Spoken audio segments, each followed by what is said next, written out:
বাদীর কান্নায়, তার সন্তান হারার কান্নায় সারা আদালতে আইনজীবী এবং সাধারণ মানুষের মধ্যে কান্নার রোল পড়ে যায়।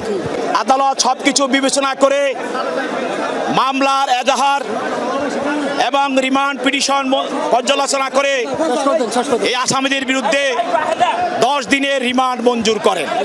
এরা ছাত্র জনতার এই গণ অভ্যুত্থানকে এরা ধ্বংস করতে চেয়েছিল।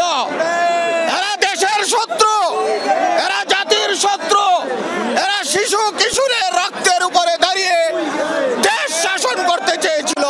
এই আসামিরা তারা নানাভাবে গত 15 বছর এই জনতার আন্দোলনকে তারা প্রতিহত করার জন্য শত শত জানমালের ক্ষতি করেছে, হত্যা করেছে, গুম করেছে।